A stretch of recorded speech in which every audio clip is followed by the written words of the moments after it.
Anything from the kitchen here? Get you some water, anything, or something to drink. Good afternoon, all. Thank you so much for taking a few minutes to join us today. As many of us know that the National Day of Racial Healing was started around 5 years ago. So this marks the fifth annual National Day of Racial Healing. And I like how the Selma Center put it in their Facebook post where they said today, January 19th, 2021, in the city of Selma and the state of Alabama, it is officially recognized as the National Day of Racial Healing. We invite you to join the W.K. Kellogg Foundation, the Black Belt Community Foundation, the Selma Center for Nonviolence and Truth and Reconciliation, and millions of people across our country as we take this time and this day to discuss how we heal. Welcome. My name is Felicia Lucky. I serve as the president of the Black Belt Community Foundation, and it is a treat and an honor to work very closely with our partners in this work, with the Selma Center for Nonviolence, Truth, and Racial Healing and Reconciliation, excuse me. And that is, I'd like to introduce the team who make up TRHT Selma, starting with the Black Belt Community Foundation and the Selma Center, including Ainka Jackson, who leads up the Selma Center, and Lydia Chapman, who serves now as a co-director of Selma, TRHT Selma, Brendan O'Connor, Mark Miles, and Darren Harris, who works closely with us at BBCF, and Corey Robinson, who is our outside evaluator. That's the team that's been doing this work for the last couple of years, and we hope to continue it on into perpetuity. So again, welcome. Today, this is the second of series that we have discussing chaos or community. And I have the distinct honor of inviting you to better know and to listen to two pretty remarkable fellows. And I can say that because I have had the privilege of knowing them both, one far better than the other. But I'd like to first start by introducing you to Dr. Bernard Lafayette, who has been a civil rights movement activist, minister, educator, lecturer, and he is an authority on the strategy of nonviolent social change. He co-founded the Student Nonviolent Coordinating Committee in 1960. He was a leader of the Nashville Movement, the Freedom Rides, and the Selma Movement. And he was appointed National Program Administrator for the Southern Christian Leadership Conference and National Coordinator for the 1968 Poor People's Campaign by Dr. Martin Luther King Jr. He is a master trainer of Kingian nonviolence and co-author of the Kingian Nonviolence Curriculum and In Peace and Freedom, My Journey in Selma. He is the chair of the board of directors for the Southern Christian Leadership Conference and the Selma Center for Nonviolence, Truth, and Reconciliation, as well as a co-founder. And beyond that, I'd like to just say that Dr. Bernard is just an amazing man. And if you have not known him, if you've not had an opportunity to hear him speak, your life will definitely be changed as a result of today. What makes this panel so special, as was our earlier one, but is because the journey of these two young men, their stories are very personal. There's not something they read in a book. It's what they're bringing to you from their hearts and their soul. Our second panelist that we bring to the table is Wendell Paris Sr., and I know him best because he is my dad. He is the reason that I do this work while I fought so diligently as a child to not follow in his footsteps. I really fought against it, y'all, but here I am doing the very thing that I thought I would not do. So I could tell you lots of what was written on his bio, but I will not say as much of that as I will take liberty, because I'm a daughter and I can do that with my daddy. To introduce you to him in this way is that he became involved in civil rights while living in Tuskegee and also being a student at Tuskegee, then Institute, but now University. And for those of us who love and treasure Mother Tuskegee, we hail at this moment and salute TU. But I want to say that as a founding member of the Tuskegee Institute Advancement League, it was a student organization that was affiliated with the Student Nonviolent Coordinating Committee. Daddy helped to register voters and participated in direct action campaigns in Alabama and Mississippi. While serving as chair of the Tuskegee Institute Advancement League, following the death of his friend Sammy Young Jr., the organization spearheaded the election of Lucius Amerson in 1966 as the first Black sheriff in the United States since Reconstruction, and in 1970, the election of Thomas Reed and Fred Gray, the first Blacks to the Alabama legislature in over 100 years. And I was sharing a story with someone earlier saying that when we were growing up, we had to read this book about Sammy Young Jr. because this was my dad's best friend, and not then understanding that he was one of the first students to be killed during the movement, and how it then affected my dad, which then funneled down and is what he shared with us. So the reason for being involved in doing this work. The last thing that I'll share with you from that point in time, from 66 on to 2018 through this current election, is that Reverend Paris coordinated the Get Out to Vote campaign with Black Voters Matter in counties of the Mississippi Delta. So in this election, a record number of Black judges were elected throughout Mississippi.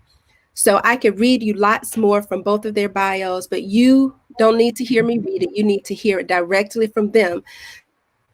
So at this time, to further the conversation, I'm going to pass it over to Ms. Ainka Jackson, attorney, to share with us and to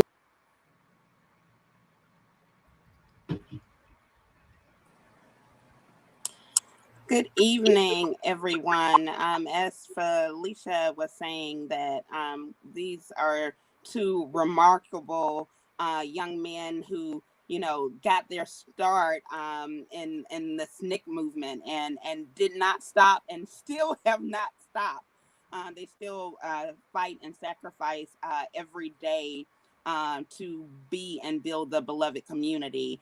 And this work that we do, Truth, Racial Healing, and Transformation. And this is so important as we celebrate the National Day of Racial Healing. Our theory of change is we deeply believe that it takes action with hearts and minds and actions with material conditions for transformation to occur. Actions with hearts and minds, like narrative change, changing the false narrative of a hierarchy, of human value. And racial healing and relationship building, and material conditions like law, economy. And we're going to dig into that today. And we want to hear from these amazing men who have done so much in the areas of hearts and minds and material conditions. Dr. King posed the question, where do we go from here? Chaos or community? You all have seen, we've all seen the chaos that has been happening, quite honestly, in our nation for, centuries since its founding, right? But there's been some increased chaos recently, and many are prepping and guarding ourselves in capitals for more chaos tomorrow, and in the days to come. And so, as I was thinking about all of this, I have a question for you all. Part of what we do in nonviolence, and Dr. Lafayette, you train me, and to put myself in other people's shoes, right? And that could be really, really difficult, particularly when that shoe is on your neck, or it's charging the Capitol. But I had a counseling session last week, and my counselor said to me, that grief is usually what sits under anger. And she was talking about me personally, but I began to wonder about the people who charged the Capitol, the people who were a part of the insurrection, and what was underneath their anger that caused them to cause even more than chaos. And so I'm wondering from you all, what do you think that, and not in terms of being sympathetic or excusing behavior, but to get to the root cause, what do you think they are so angry about? What do you think they are grieving about? Doc, should we go to you first? Okay, I'll be willing to respond. I think you've sort of outlined it in a way that people can begin to think differently. And that is, we must compare what we have experienced with things in the past Mm. to see what we have learned. Our history is so important. That's why I think it's important that you concerned about this, and we make reference to it in terms of the past. Because if you don't know your history, then your future is going to be a mystery. One of the things we should appreciate is the fact that history oftentimes repeats itself. Mm. And that's why we must be able to have an appreciation for the history. Now, in the general concept, people who behave erotic, like we have seen, and people who behave violently are people who have fear. Mm. Okay, that's what you must understand. It's not any courage involved in violence. It has to be based on fear. And people have no other way of adapting or accepting conditions except to react to them in a very explosive way. And where they act on the outside is telling you how they feel on the inside. Okay? So that's one of the things that we must keep in mind. Now, the situation we're experiencing right now has to do with the progress that we have made in this election. People are afraid that they have lost power. And what kind of power are they talking about? Power to oppress people. Mm. The thing that really, made the difference for them was the fact that the election in Georgia, that was certainly something that they felt was a way of losing something. Now, what did they have? They had power over people, and they had economic control, and the whole business that you look at must be looked at in a dissecting way. And I'll stop with this point. The people who arrived in Washington, D.C. did not agree on everything among themselves. It was just one or two things that they agreed on. But if you got them in a room and have a real discussion, you'll find more disagreement among them than you will find agreement. But they simply use this thing that they agreed on, and that is the loss of power. Okay? And that's why they reacted the way they did, and they responded that way. Now, they were wondering about the things that they felt was taken away from them. Taken away. They felt that they were exploited. And that's why they were looking for more votes, because they assumed that the election was stolen. Okay, because they themselves did not succeed in maintaining the power. So they felt it had to be stolen. Okay, now this is a true belief among them. So I'll stop at that point to say that the fear they had caused them to behave the way they did. That fear is so important. Reverend Parrish, give us what you got. Well, first, let me say thank you so much for having me on your program here. Needs to say, Anthony, I've known you all of your life, as well as my daughter Felicia, and just see a new generation stepping up so boldly and so proudly to take on this struggle. It just does my heart good. It's also good to see Dr. Lafayette, a legend in his own time. The only one that I know who knows where the lights went when you turn the switch off. So we're glad to be on program with him. He mentioned as well that we need to think in terms of the history here.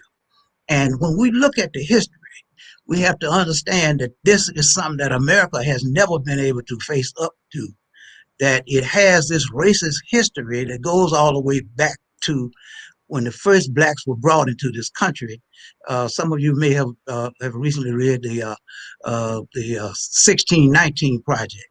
But as a result of America never living up to its true creed relative to the dignity or the worth or the humanity of all human beings, and especially people of color, you know how the American Indian, the original people of this country were treated, as well as we know that black people, we came here as slaves and have remained in some kind of condition of servitude ever since we have been here. So when we look at that history and we understand that they are following history, the Republican Party especially, ever since 1954, under former President Eisenhower, when Eisenhower, during the period of the Brown decision, Brown versus Topeka, Kansas, which desegregated schools in this country. When that decision was made, President Eisenhower called the Earl Warren, who was the chief judge of the Supreme Court, to the White House, and he had this meeting with him. And he said to him, Mr. Warren, you know that the Southern white women will have a difficult time if their daughters have to sit in the classroom next to the black bucks. So that is why when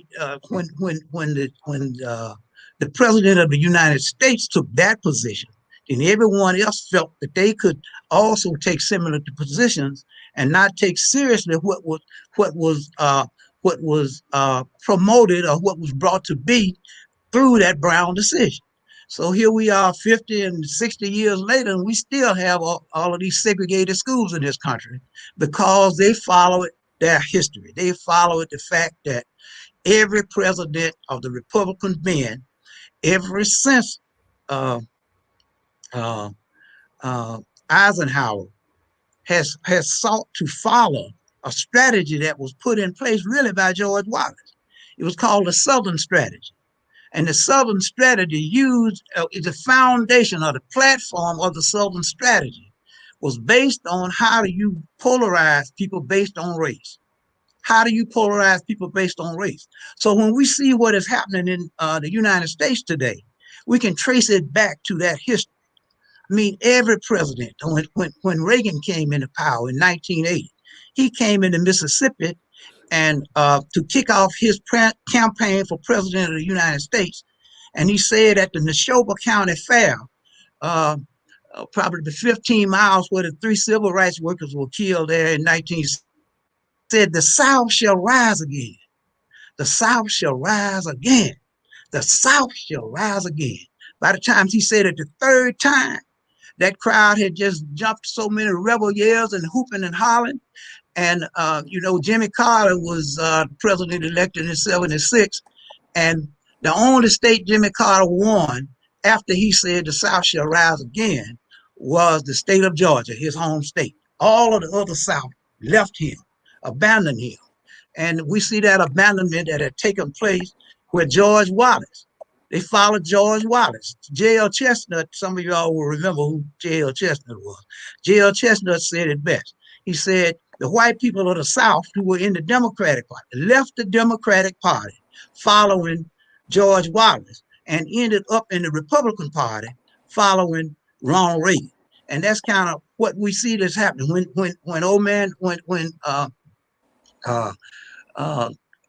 the first president from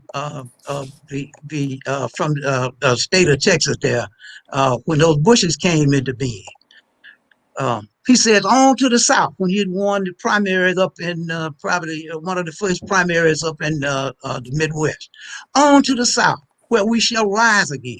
So they are following this Southern strategy, and we see it coming to its full fruition under this man that will no longer be in our hair tomorrow about this time. He'll be gone and forgotten forever. So, And although we are both nonpartisan organizations, right? But this history is important, as particularly when the League of the South is calling for secession right now. And so right. I'm going to bring in Mark for the next question so that you all can continue this conversation and the role of history in this. So stay there, Reverend Paris, as he adds on to this layer and gets you to complete your thought with this next question. Okay.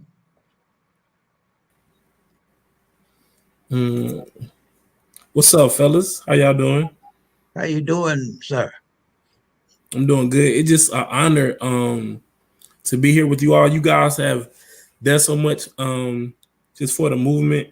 And I feel like y'all the first honorary members of Black Lives Matter, because that's what you guys were saying back then. We just saying a little different than you guys saying now. Exactly. My question is, how do we take all of this anger, the grief, chaos, and build a beloved community when the division are so great amongst us?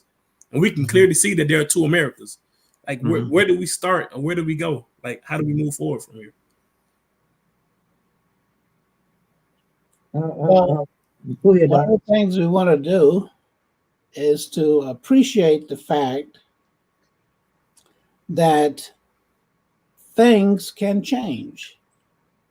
We realize what things are like now, but we also must keep in mind that they do not have to remain the same.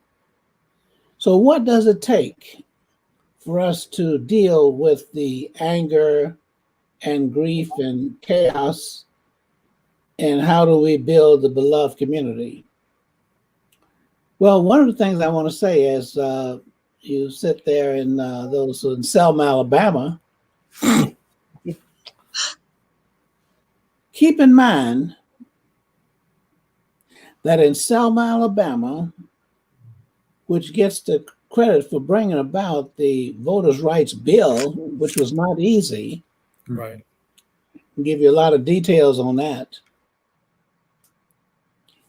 There was not one Black person in Selma, Alabama, whose house was bombed.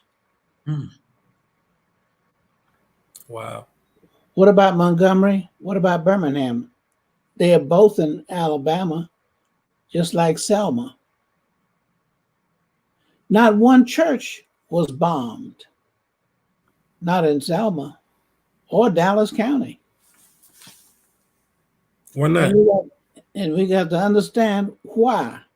There was a serious movement, no question about that, that made a serious change, okay?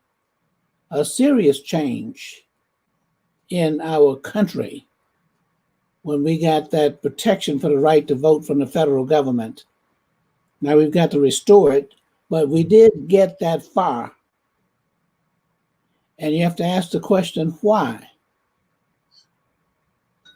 Why? The reason why, okay, now I'm glad you're sitting down, because they had mortgages on the Black churches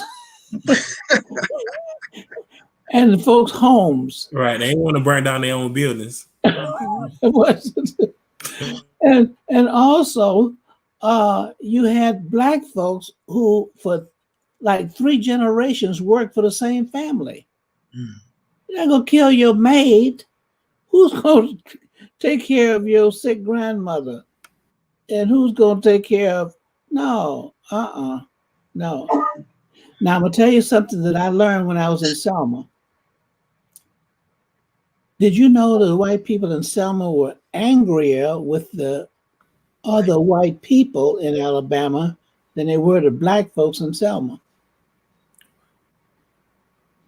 I could hear them talk.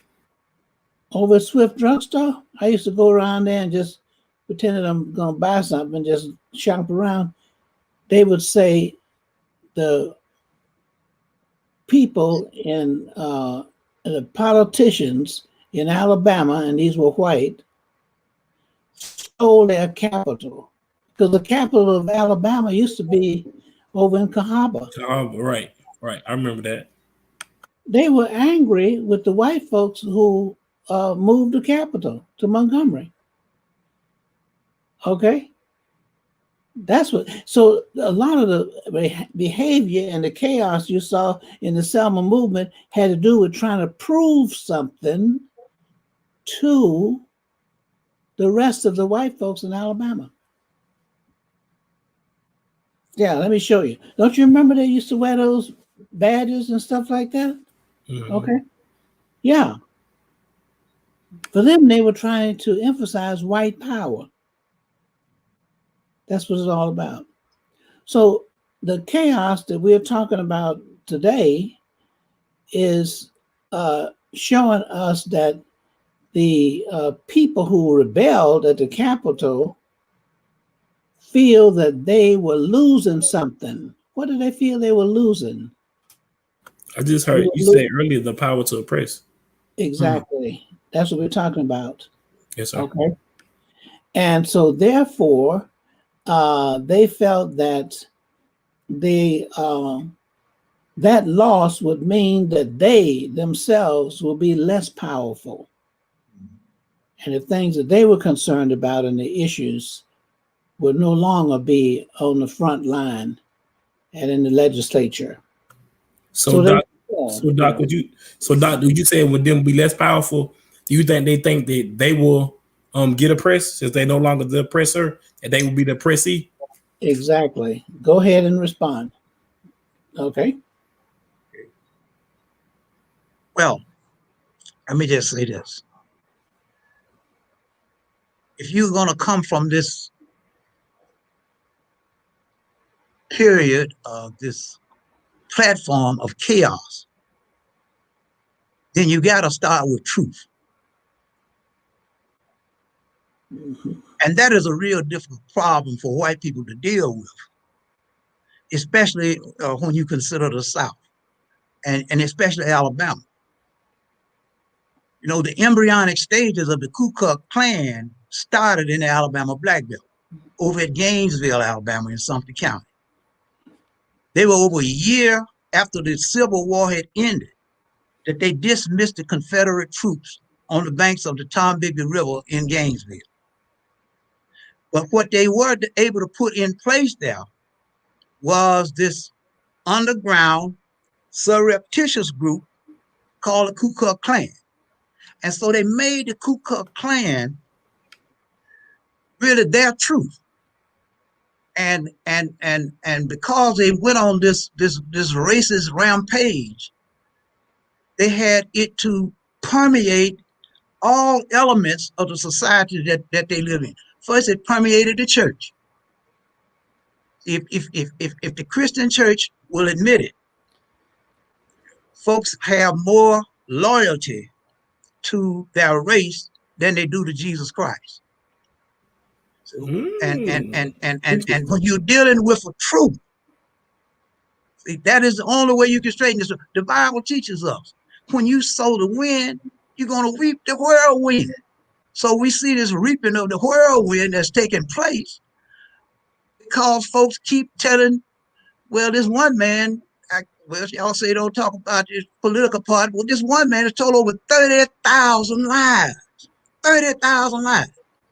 Now, there's no way that you're going to be able to reconcile stuff and get rid of the chaos until you understand what this poison-tongued rhetoric that has come forth. And again, look at the history where did that poison-tongued rhetoric come from, that folk bought hook, line, and sinker.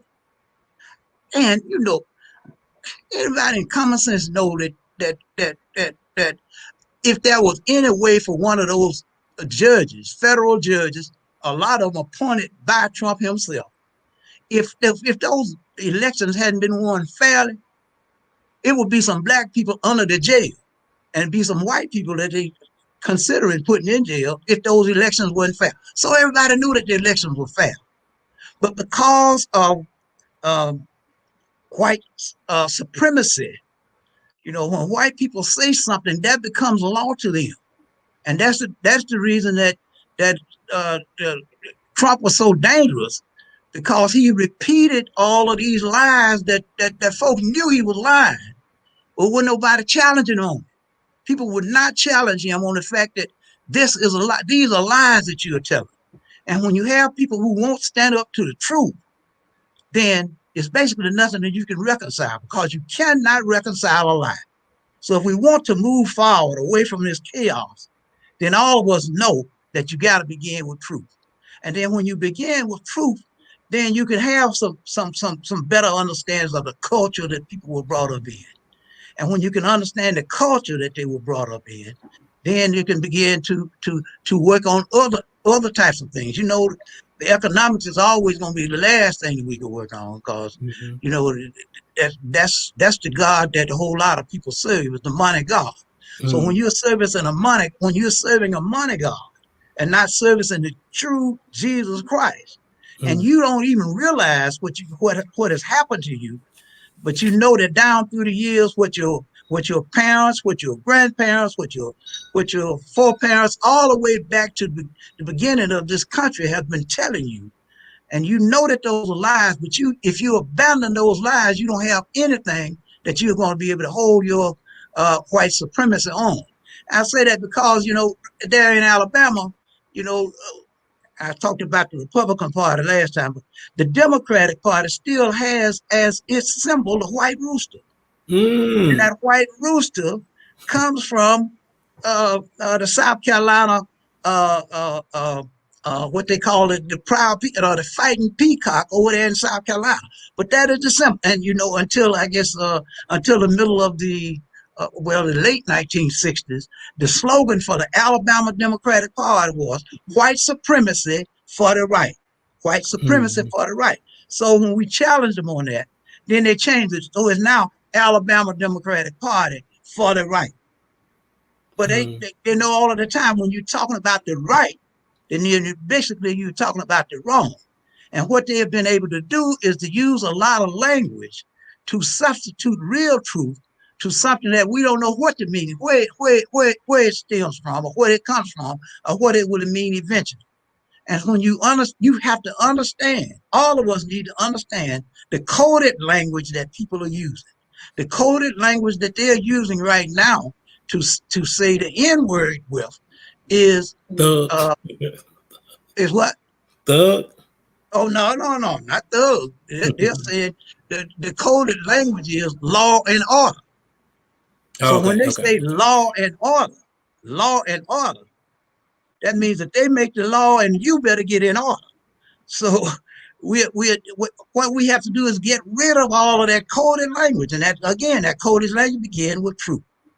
And when we begin to unfold all of these myths relative to white supremacy, then and only then will we be able to move forward with a constructive plan on how we're going to eliminate the chaos. I'll hush that. One point I want to make. That was good analysis. Go ahead. Go ahead. Go ahead, Dr. Lafayette. And the research is so important, and that's what Reverend Evans was talking about, because we have to appreciate that. For the point I want to make, in my thorough research, we have to research the history of the Ku Klux Klan. Mm-hmm. You know what the history is? Originally, it was not a racist organization when it was first formed.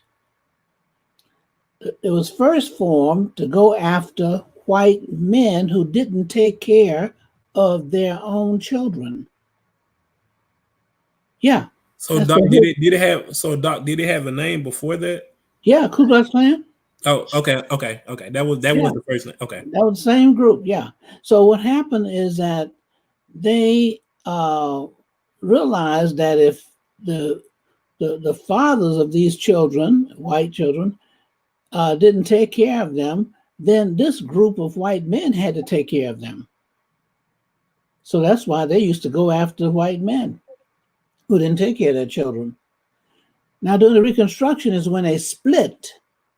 In other words, the Klan had a split.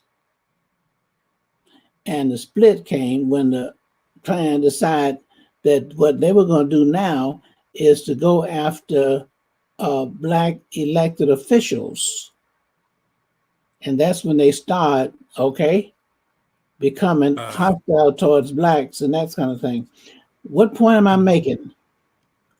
Change can come. Okay? That's the thing we have to remember. When we are facing these difficult crises, remember that change can come. Right. Let me just say now, we know that the Confederate general that really set up the Ku Klux Klan, Nathan Bedford Forrest, and we know that Nathan Bedford Forrest was the one that massacred folks at black soldiers at Fort Pillow, and those black soldiers remember that, and so black soldiers were saying throughout, if we get a chance to get you, Nathan Bedford Forrest, you know what's going to happen to you. In fact, that's what they told him when the black soldiers, when the Union soldiers created a massacre over in here in Mississippi. They were saying, remember Fort Pillow, because you have massacred folks. These black soldiers had held up the white flag in surrender. But Nathan Bedford Forrest said, I don't care what flags you hold up, we're going to kill you. Nathan Bedford Forrest was the one who had said to all of the white planters in the South, kill all of your black slaves. Look like we're going to Reverend Paris, I'm glad you said that. I want to bring my co-worker, bring in O'Connor. I'm glad because we're right where we need to be. I want to bring in a fellow organizer, Brendan O'Connor in, so we can discuss that, because Reverend Paris, you were hitting it out. The analysis you gave us in the history, oh man, I learned so much today, man. I don't even want to. Brendan. Hey there. How you doing, gentlemen? Appreciating the conversation. Yeah, thanks for joining us. I want to just pivot us a little bit. We were talking a little more about hearts and minds in that first part related to chaos or community. And I'm going to shift us a little bit towards material conditions. So specifically, as an example of material conditions, something we often talk about is the wealth gap, the general wealth gap, and the racial wealth gap. So for the general wealth gap, the top 20% of the country has over 75% of the wealth in the U.S. And that affects people of color and white people. But the racial wealth gap, as you all know, but just for the audience, the racial wealth gap means that the history of our country has left people of color even worse off than those affected by the general wealth gap. So both matter, both wealth gaps. So Lydia Chapman will come on in a minute, and she and I will ask you these next two questions. But we'd like you to keep in mind in your response that reality of the general wealth gap and the racial wealth gap, and just material conditions in general. So with wealth and economics, race has, as you all of course know as well, has often been used to divide and conquer. So when white people like me are told the lie that we are better than or superior to black or brown folks, we're much less likely to work on common economic projects across race. And that leaves all of us more divided and worse off economically. So in that spirit, the insurrection last week is said to have been largely driven and organized by middle and upper class white people with some degree of power and dark money. So how do you two, and Reverend Paris, if I can start with you this time, how do you all see class and race interacting and furthering the sense of chaos in this point in history right now? Well, that's a good analysis that you're making there with the wealth gap and the racial gap, because the two are so intertwined that it's really difficult to separate them at this point. You can throw that political empowerment in there.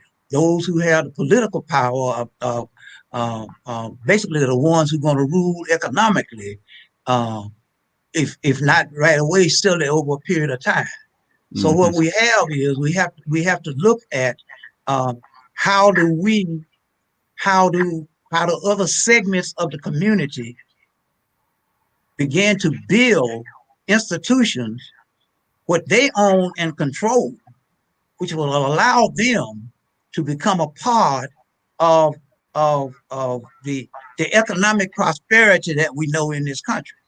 Mm. So when you can keep people where they are not able to provide for their basic needs, then that is another form of enslavement, just as insidious as a physical enslavement itself. So we have folk who whose only purpose is to polarize and to divide based on whatever is at their disposal for them to use for that purpose. The political arm is very good. The economic arm is even better. You know, in the 1960s, well, say at the turn of the century, Black people had amassed something like 20 million acres of land.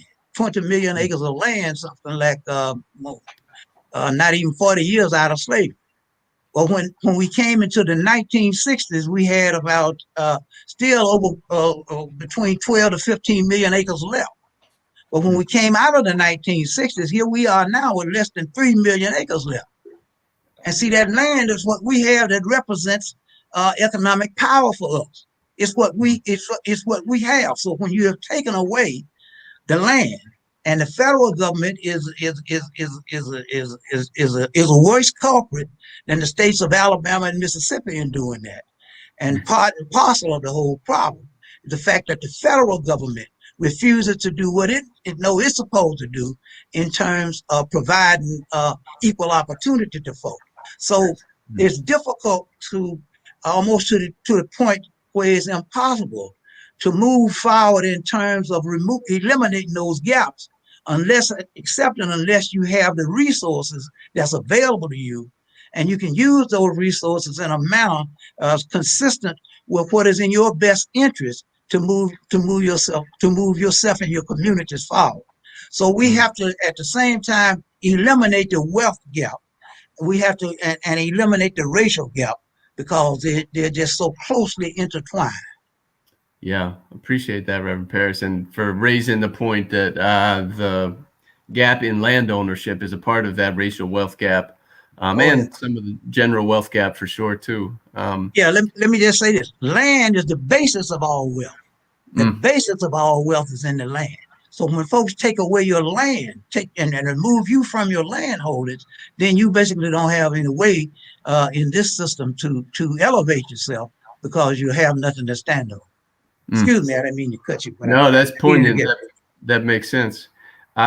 So Dr. Lafayette, just building on what Reverend Parris said, and keeping in mind that point that of who organized this insurrection on a whole was middle and upper class white folks, is kind of what some of the analysis shows. So given that, how do you see class and race playing together at this point in history?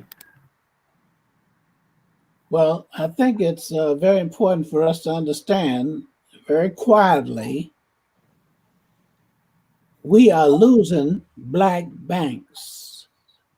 We have lost more Black banks in the last 10 years than we did the last 30 years. Wow. So what we are facing now is not widely publicized, is what Ms. Parris is talking about. And that is the whole idea of losing land. And that's the basis for the bank. In fact, we even talk about land and call it banks. Okay? All right. That's where the bank came from. All right? We can bank on that. That's what they're talking about. Yeah. So my point is, because everything we got comes from the land. Yes. Cotton. Okay. And that land also, we're talking about in other countries. Mhm. Those who own the land, okay? And then it's the production, land and production, the ability to produce, Mhm. okay? Mhm. And so therefore, I just want to just quickly say that if we're not conscious of this, then what we will do, all right, as Pastor said, is that we'll find ourselves landless. Mhm. And if we find ourselves landless, then we are in poverty. Mm. When we don't control, we'll be back in poverty. So Mhm. now here's what we have to do. We have to set up sessions so our young people will learn how to use resources in a way that they produce things, Mhm. all right? And learn how to grow things, all right? Not just to be consumers, but we got to be producers. There we go. Yeah. And so therefore, even the games that we play ought to be fashioned in such a way that our young people have that kind of appreciation. Thank you. Yeah, thank you all both for that. And just want to raise up we bring Lydia Chapman in to ask the next question. Just want to raise up the point that I think both of you all hit, that the landowning class and the political class holding and really clutching onto power, and when the democratic process threatens it, you have things like the insurrection. I feel like that there's some real connections there. But thank you. I'm going to bring Lydia on now and let her ask you the next question. Okay.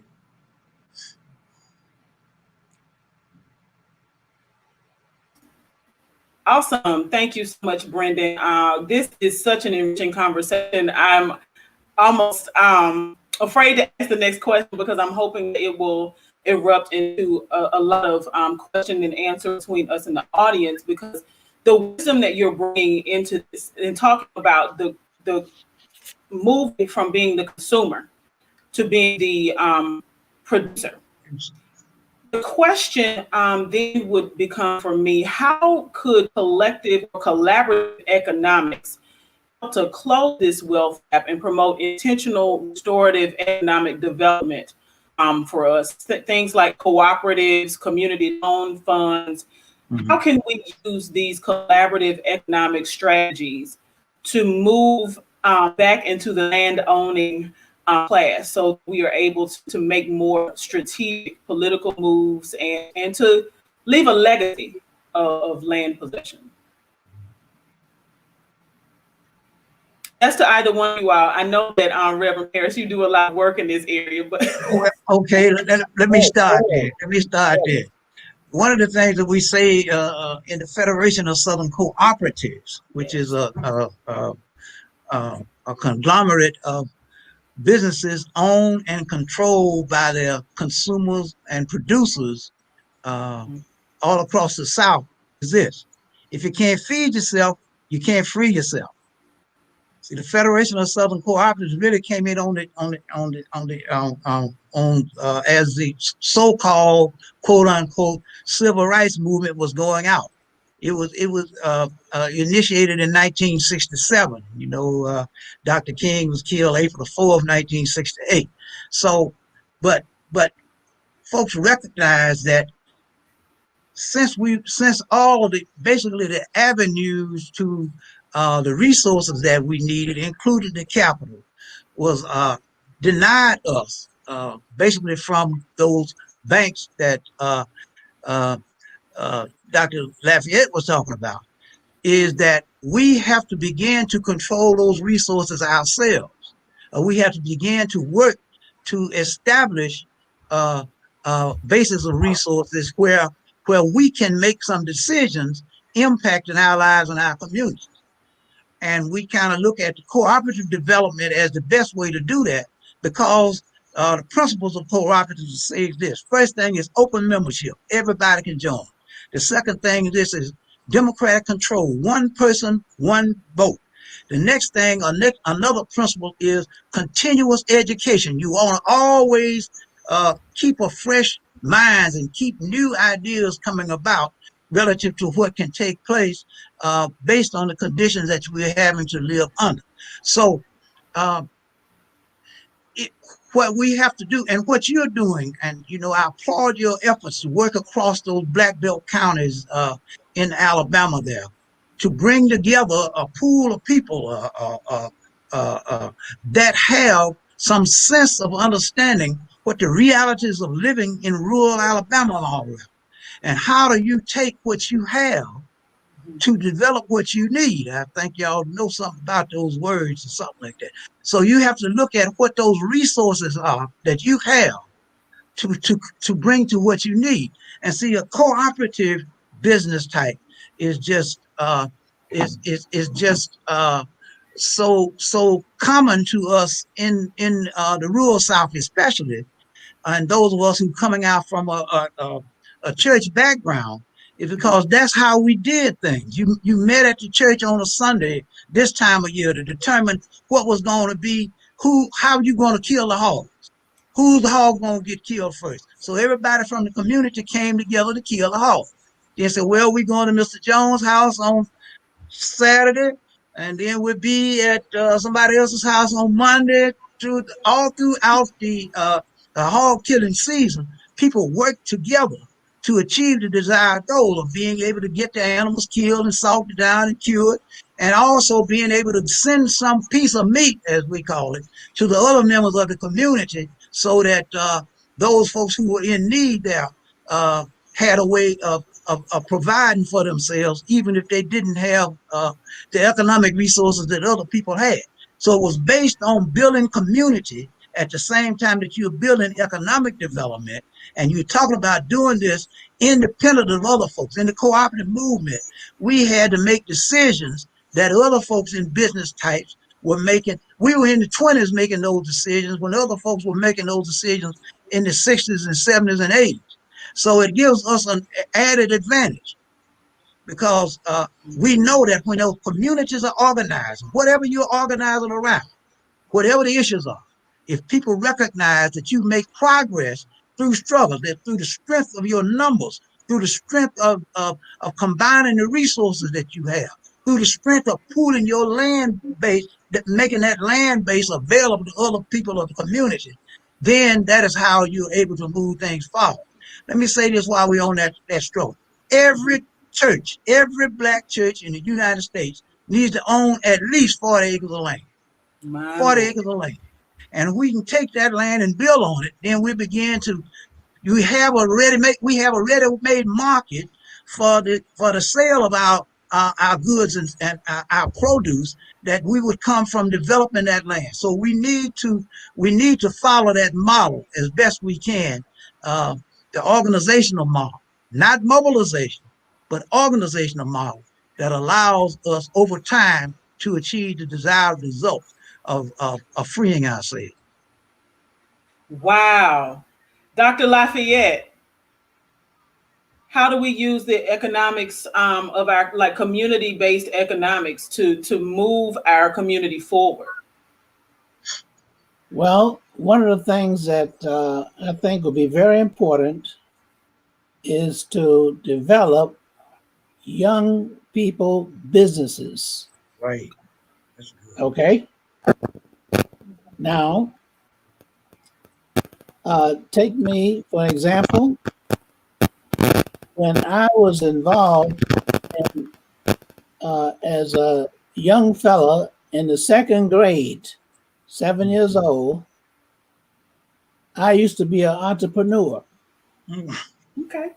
I would get out of the bed at 5:30 because I lived in Tampa, Florida, Ybor City, and I could smell the coffee beans being roasted.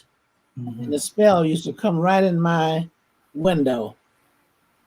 So I used to just get up, jump out of the window, okay, and go to work. And what did I do? I went around and took orders for coffee, Cuban coffee, for the merchants who were opening up their shops. I got a little cardboard box, carnation cardboard box, where carnation milk was in, and I cut it in half and got me a little tray. And I would go to these businesses over on Broad Street there, and I would take orders. And then I would go to Las Novedades, the Cuban restaurant, and I would order the coffee. Mm. And then I would take the coffee to the merchants, 10 cents for the coffee and 10 cents for me. Okay.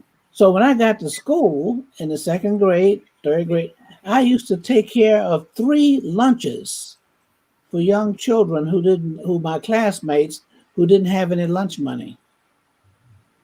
Okay? I used to shine shoes and deliver newspapers. So I believe that once we have our young people understanding how they can be entrepreneurs and also be able to collaborate, but the whole idea is also being able to learn how to share with others. Your worth is not how much you have in your pocket or your bank account. Right. Your worth is how valuable you are to others. We don't live that long. No. Martin Luther King, short period of time. He was only involved in the movement 12 years. But what he gave, okay, will last forever. Mm. And that is the love and the nonviolence and learning how to take courage, peaceful courage, and bring about change. But you got to have a foundation. You got to be able to do that.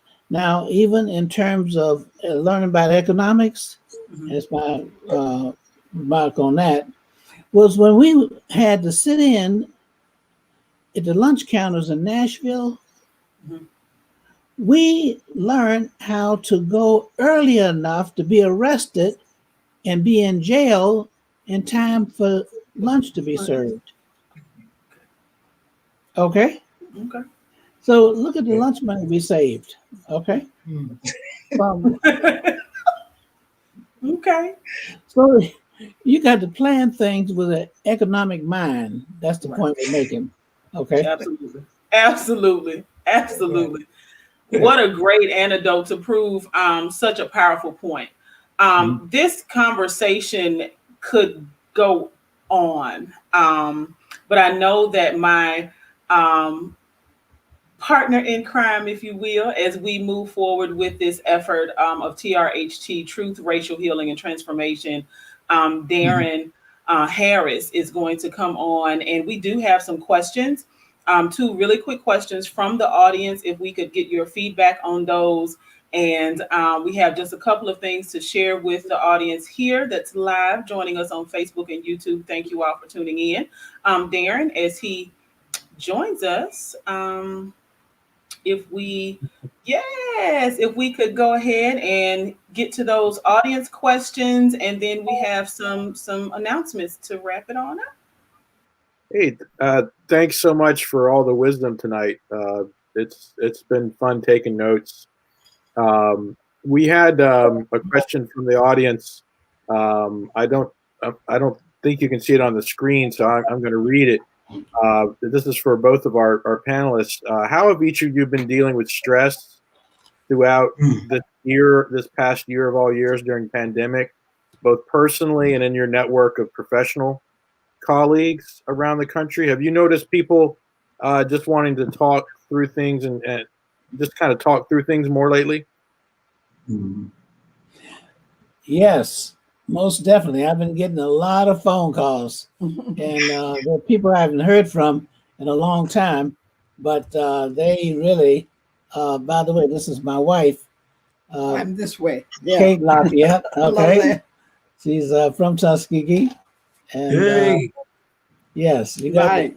So it's nothing like a good partner to take you through crisis. Okay. Yes. Now, what I suggest is this. When I was at Harvard University, I took courses from different universities up there in the Boston area. And one of the courses I took, okay, was stress resolution for air traffic controllers. And I studied in the air traffic controllers in Oklahoma. Okay.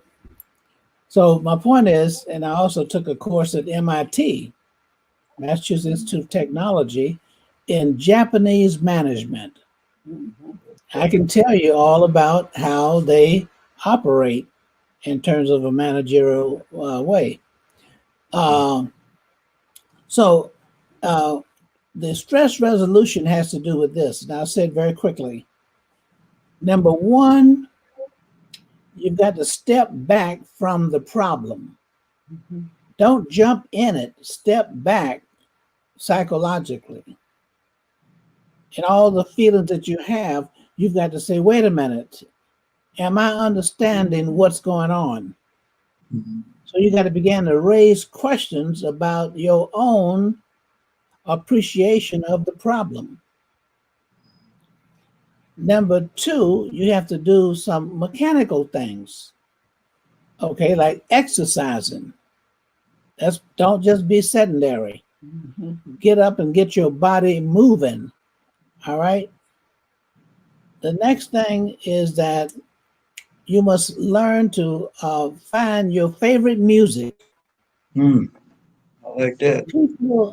People are affected more by what they hear than any other sense. What you see? No. It's what you hear that affects your emotions. Get your favorite music. All right. The next thing that will help you is to be able to back off the immediate situation and understand that things can change. Yes. So it doesn't have to remain the same. If you believe that. Now, in the present situation, see, we have to draw from Martin Luther King. And what he said was this. He believed that we were going to accomplish and achieve our goal. You got to believe that. In every footstep you make, you got to have a goal in mind. Don't just be walking. Travel in a direction where you want to go in terms of your goal. So everything you do has to reflect what you want to see. That's why Martin Luther King said he went to the mountaintop.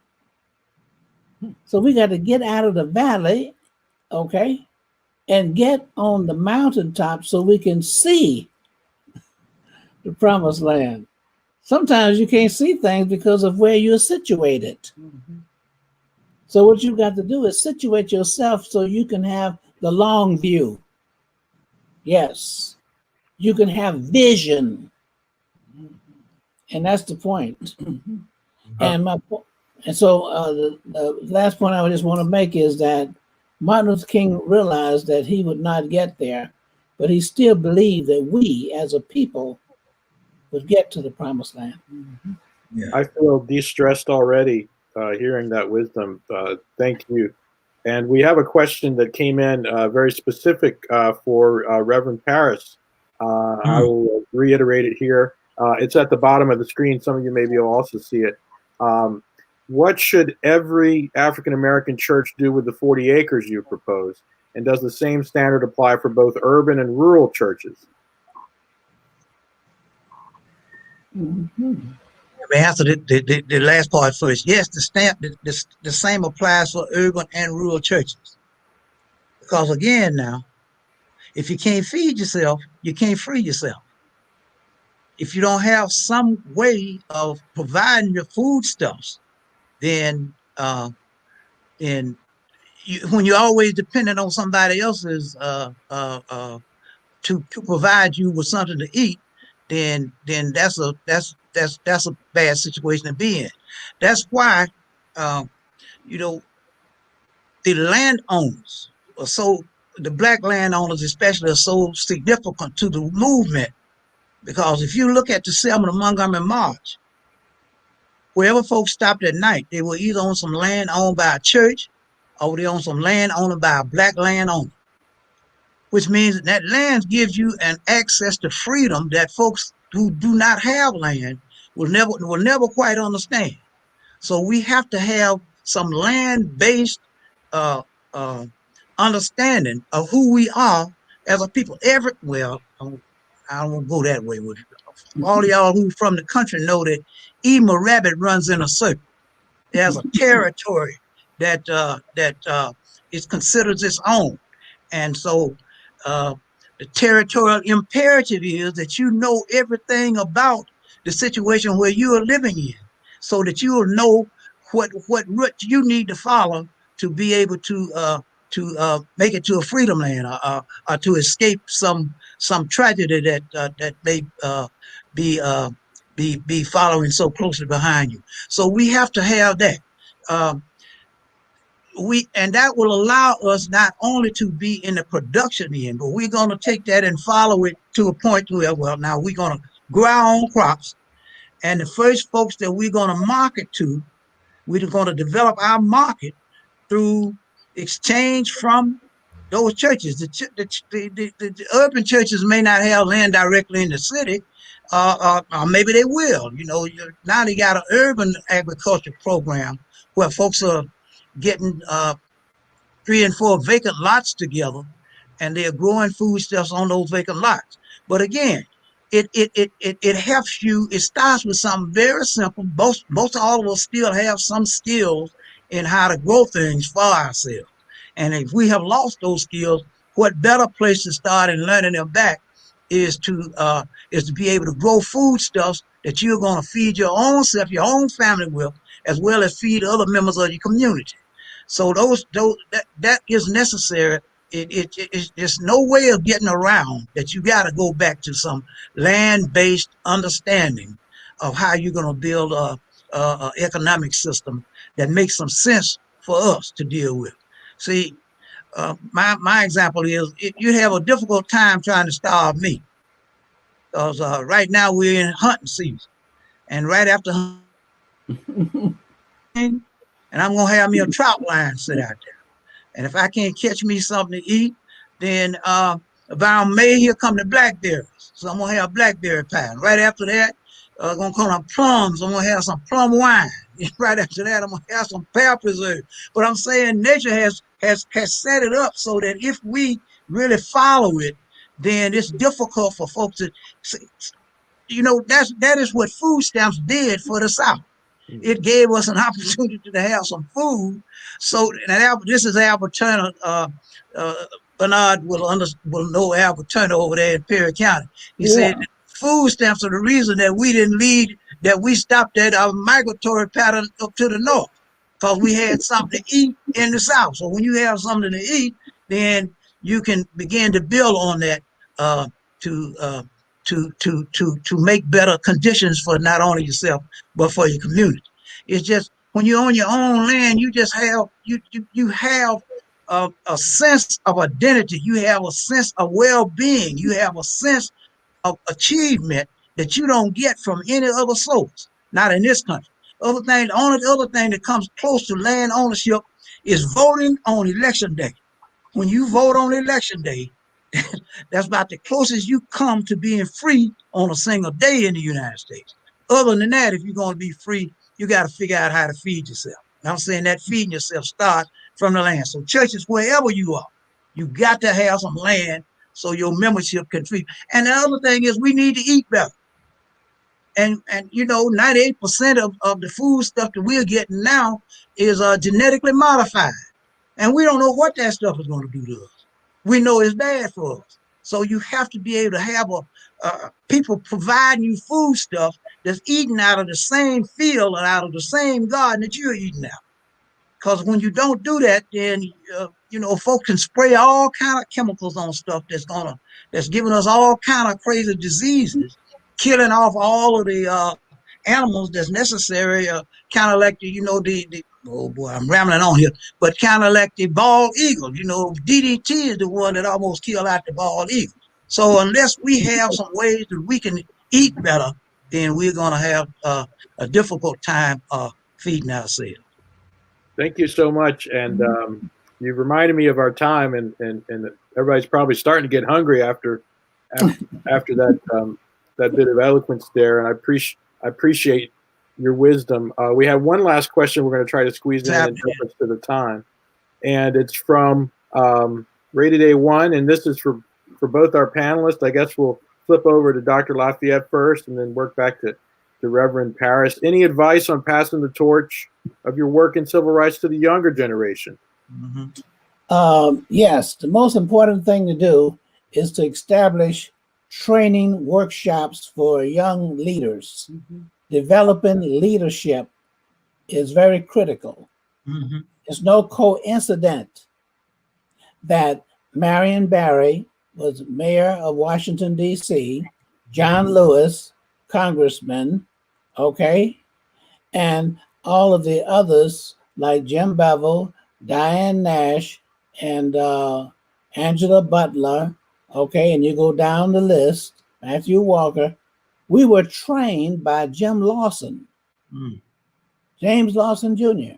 Martin Luther King asked him to come down to South to train, to help with the movement. He came down and brought his best, and that was the nonviolence training. It was no coincidence that all those leaders came out of Nashville. No, we were trained. That's no coincidence. Okay, even when we went to sit in, our first sit-in was not a protest. Our first sit-in was a test. So we learned from all of the different people and how they were going to react to us. And then we went back and role played. We pushed each other off of chairs and all that kind of stuff, called each other names and stuff. We were educating our emotions. That's why we didn't lose it when we got downtown in the demonstrations. That's why that group of folks I just named, and there were others in other places who also had the benefit of the training itself. So the response is train your leadership in how to bring about changes, build coalitions. Every movement that was successful had a coalition. MIA, Montgomery Improvement Association, made up of different organizations, including NAACP and all the others. CCCO, Coordinating Council of Community Organizations in Chicago. SCLC, okay, Southern Christian Leadership Conference, made up of different organizations, that sort of thing. So Martin Luther King understood that, and that's why he was successful. His March on Washington included all of those leaders from different places. And he kept that coalition, and he really believed that they together, okay, could make a difference. So our young people need to learn how to organize, and they learn. Oh, by the way, I better say this very quickly.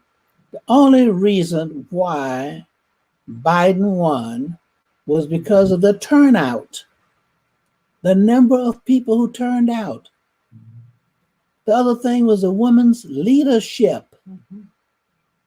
Women, okay, gave leadership to that voter registration campaign in Georgia, and that was a thing that turned out all over.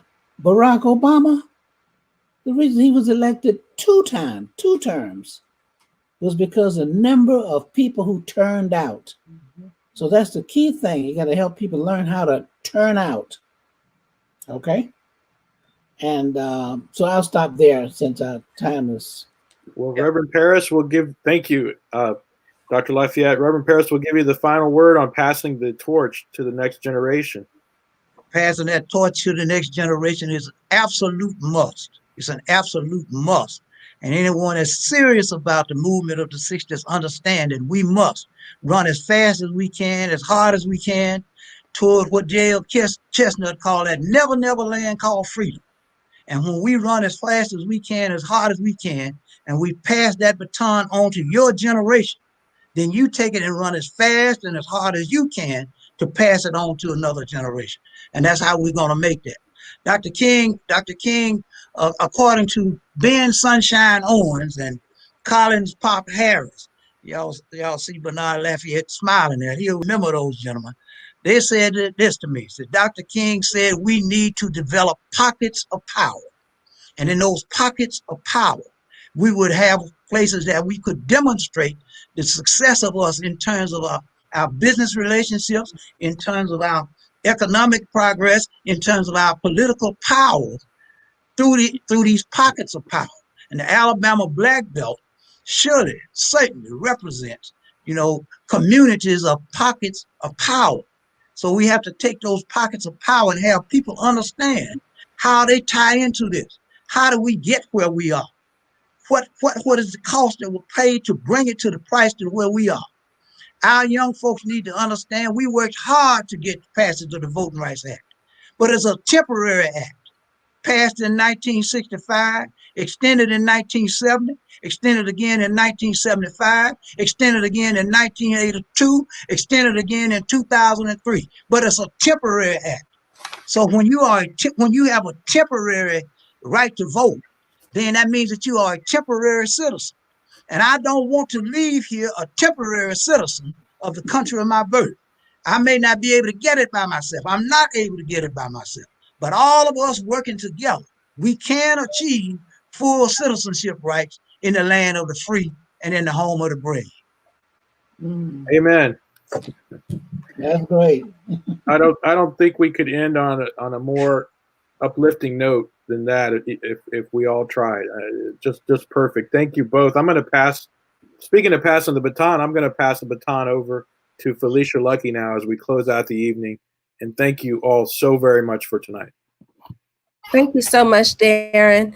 And again, to everyone, I almost feel at a loss for words, but I do want to just say a hearty, and I hope that you will join me in giving a hearty thank you to Dr. Lafayette and to Reverend Paris, also known as Daddy to some, but to just say thank you for sharing their wisdom. And I think that is a portion of it, is to be able to, in order to pass the baton on, is the ability to share the knowledge. Because as we heard Dr. Lafayette say earlier, if we aren't careful, then it will repeat itself. So we must know it. And it is good to hear it. As I heard much of it that I thought I heard all that Wendell Paris Sr. had to say before, but I learned something new today. So thank you for joining us.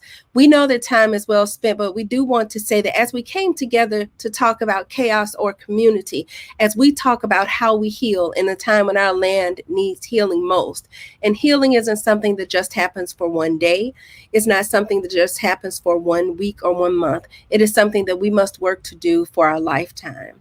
And for that, I just want to send a huge opportunity of invitation to many of you who are here today. TRHT Selma is not just for this day. Working with Truth, Racial Healing, and Transformation is about changing our communities and helping us to heal and reconcile, speaking truth so that we can move forward and continue to work towards the beloved community. So there are opportunities to work with us through our different design teams. If you're in the Selma, Dallas County area, by participating with the economic design team or at Separation and Law. So, and then there are lots of racial equity trainings that will be coming up. I saw in the chat where Dr. Lafayette will be conducting one in Selma soon. So those opportunities are open. We all need to learn so that we can do more. I'd also like to say that I know, and I'm not sure if we have it up, but we did want to share with you that there is an awesome book that Dr. Lafayette has written. I don't know if we have the visual. And I have to be honest, yes, In Peace and Freedom, My Journey in Selma. So we hope that if you've not had a chance to read it or to purchase it, that you will make time and space and put this on your list. Because you all so oftentimes, and I shared this with my team the other day, a West African proverb that says, until the lion tells the story, the hunter will always be the hero. So this is us having an opportunity to hear the story directly from those who are on the front lines, so that we hope that you will take a moment to purchase it. I also want to just say that we have a young lady behind the scenes. You had a chance to meet our Inca and Lydia and Darren and Mark and Brendan, but there's a young lady behind the screen, Summer, who's been working all the magic to make the books come up, to make sure we're all in place where we need to be. So I just want to send a huge shout out to Summer for her work and making us look like we prepared far greater than we did. I'm not sure there are other announcements that we need to make beyond the fact, y'all, I want to say, and some folks will say, well, do you always have to ask for money? But through this project, what TRHT Selma has been given an awesome opportunity. The Kellogg Foundation has said to us that they will give us $800,000 to make sure this work happens beyond my time here on earth. And so we're raising, if we can raise another $800,000. So we're working to do that, and we're always asking for your involvement. So for every dollar we raise, they will match us $1. And we're working to do that to get to $1.6 million. And it's so that we can continue these programs, and so we can be very intentional about having conversations like this. We need to continue these types of conversations. So for all, I just want to say thank you. And if there's something that I'm missing, team, you all let me know. But to those of you who took time, we know that we went over. I said to them earlier, I didn't know about Dr. Lafayette, but I was like, man, when you get my daddy talking, he's probably not going to be able to end quickly. But I have to give him his props. He stayed within his realm of time. But it's really interesting. Someone texted me and said, you know, it's almost a disservice because you had these two great people. We should have had a session for each of them. So we heard you, and maybe that will happen next time. But again, thank you all so much for all of your work and what you're doing. Do we have a copy of the racial equity flyer? Yes, and if so, Lydia or Inka, you're more than welcome to jump in and share more information about this as well.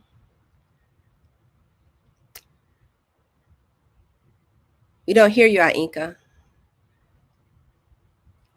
I'll say that so much of this conversation has been about how do we bridge the divides and how it's rooted in history. And this racial equity training, Beyond Divide and Conquer, Unite and Build, looks exactly at that. It looks at that history, and then you leave with the action plan using the principles and steps of nonviolence. And so we invite you to enroll in that next Thursday. And join us as we really work to create this beloved community. Thank you all so much. Thank you. So there's nothing else. We won't hold you any longer. Thank you all for making time, for those who participated earlier today. And we hope that you will help us, or that you will become partners with us in this journey to help our communities heal. Thank you all. Have a great night.